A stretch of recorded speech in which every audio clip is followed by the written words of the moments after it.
সভাপতির পদ দেখতে চাই, মাশরাফি ভাইকে সভাপতির পদ দেখতে চাই। পাপন হটাও ক্রিকেট বাঁচাও, পাপন হটাও ক্রিকেট বাঁচাও। মাশরাফি বিন মুর্তজাকে বিসিবি সভাপতি বানানোর দাবিতে ক্রিকেট প্রেমীরা নেমেছে মাঠের মধ্যে আন্দোলন করতে। দর্শক, বিস্তারিত জানতে ভিডিওটি না টেনে পুরো ভিডিও দেখতে থাকুন। এবং পাপন জীবনে কোনদিন ক্রিকেটও খেলা নাই, উনি জীবনে কোনদিন ক্রিকেট খেলা নাই, উনি কিভাবে সভাপতি হয়? আরও একটি হতাশার বিশ্বকাপ কাটিয়ে দেশে ফিরেছে বাংলাদেশ ক্রিকেট দল। সেমিফাইনাল খেলার খুব কাছাকাছি থাকলেও ব্যাটারদের কিছুটা সমস্যার কারণে তারা ব্যর্থ হয়। দেশে ফিরতে হয় নাজমুল হোসেন শান্তদের। এখানে টিম সিলেকশন করা নানা জটিলতার কারণে বারবার তাদেরকে পরাজিত হতে হচ্ছে।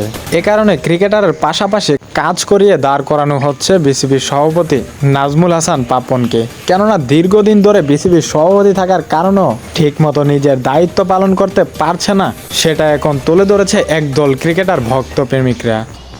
তোমার কাছে বিচার দিলাম, তোমার গায়বী শক্তি দিয়ে এই বাংলাদেশের পাপন ক্রিকেট এবং বাংলাদেশের জালাল ইউনুস, বাংলাদেশের হাতুড়ে, এদেরকে তুমি তোমার গায়বী ক্ষমতা দিয়ে সরাই ফেলো। তাই তো বিসিবির সভাপতি পরিবর্তন করার জন্য আন্দোলন করেছে তারা। পাপনের পরিবর্তে মাশরাফি বিন মুর্তজাকে ক্রিকেটের সভাপতি বানালে অনেকে দাবি করেন ক্রিকেট অনেক উন্নতি হবে, সেখানে ক্রিকেট বোর্ডও হবে দুর্নীতিমুক্ত।